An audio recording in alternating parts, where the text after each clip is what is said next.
Vous avez une première diapositive qui représente l'exécution du budget de fonctionnement dans son ensemble. Chaque portion du graphique que vous voyez correspond à un service. Le chiffre que vous voyez à gauche de chaque service, en blanc sur fond noir, représente le pourcentage de ce service par rapport au budget voté. Et le chiffre de droite, en noir sur fond blanc, représente la proportion de ce service au titre du budget exécuté. On va prendre l'exemple du service animation. Il représentait 37% du budget voté et son exécution a été réalisée à hauteur de 22% du budget exécuté. Je ne sais pas si on m'entend bien. En 2021, malgré les perturbations liées à la crise Covid, l'intégralité de la subvention de fonctionnement a été consommée et nous avons commencé à utiliser les reports des années précédentes dont je vous ai parlé lors de l'exécution 2020.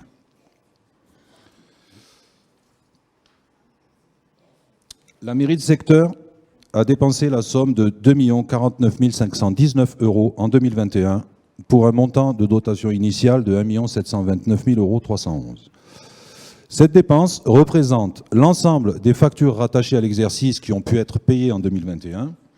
Pour les dépenses de la fin d'année, les factures n'arrivant pas toujours avant la fin de l'échéance, nous les avons réglées en 2022, mais elles restent rattachées au budget 2021. Nous devons ensuite retrancher les factures de 2020 qui ont été payées en 2021 pour les mêmes raisons.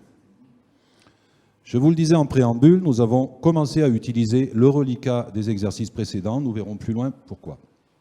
Je vais maintenant aborder le détail par service. Pour faire la transition, nous allons parler du pôle art et culture qui a été exécuté à hauteur de 231 385 €, soit 100% du budget voté. Nous avons pu réaliser de nouvelles manifestations qui n'avaient pas été budgétées, comme le Festival au Ma Parole, Culture au Jardin ou l'Expo SOS Med. Nous avons réalloué une partie de budget pour financer ces nouveaux événements, notamment parce que de nombreuses choses ont dû être annulées en 2021 en raison de la crise Covid, donc tout ce qui est frais de bouche ou de certains événements annulés.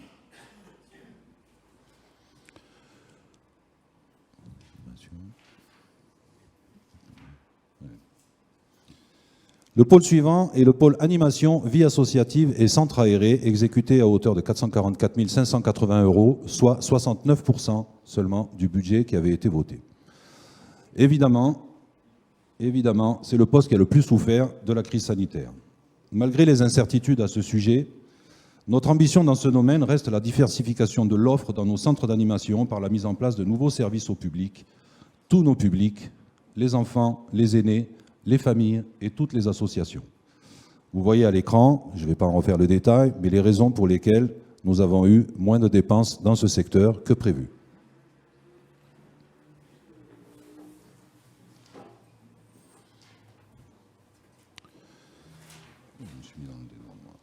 Nous abordons maintenant les espaces verts et les équipements décentralisés.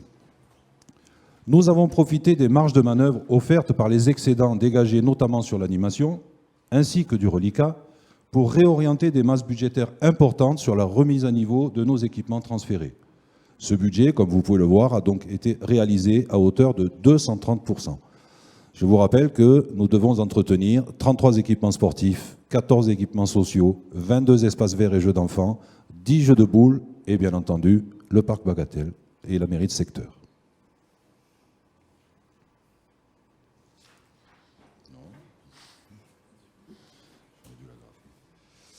Le pôle information, transparence et proximité, exécuté à hauteur de 159 982 €, soit 123% du budget. La crise Covid a empêché nombre de nos concitoyens de venir assister à nos réunions publiques en présentiel, ainsi qu'à nos conseils d'arrondissement. Il a donc fallu s'adapter à cette situation et nous avons pris la décision de retransmettre systématiquement sur les réseaux sociaux les conseils d'arrondissement et un certain nombre de réunions publiques. Il s'agit d'un droit fondamental de notre République et de nos institutions et nous avons donc lancé des marchés à cet effet. De la même manière, il était nécessaire de réactualiser entièrement le site internet de la mairie, tout d'abord parce que son architecture était devenue obsolète lorsqu'une évolution était nécessaire, mais aussi parce qu'il s'agit de la vitrine dématérialisée de notre mairie et que là aussi, la transparence doit être la règle.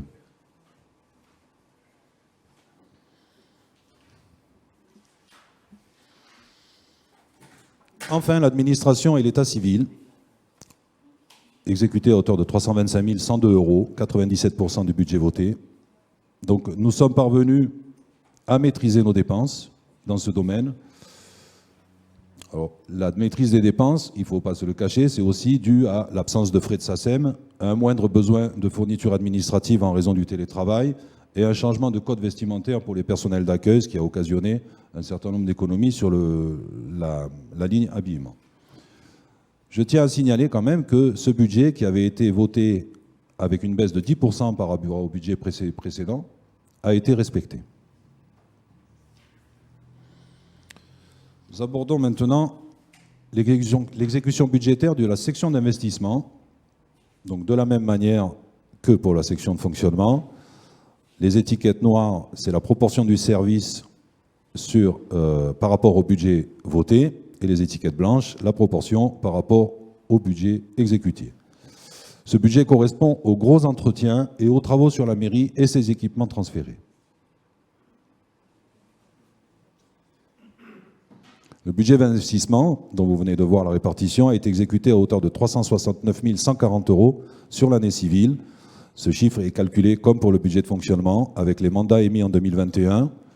Le reste à réaliser, c'est-à-dire ce qui n'a pas pu être payé au 31 décembre, mais qui reste rattaché à l'exercice, et on enlève à cette somme les mandats des dépenses engagées en fin d'année 2020.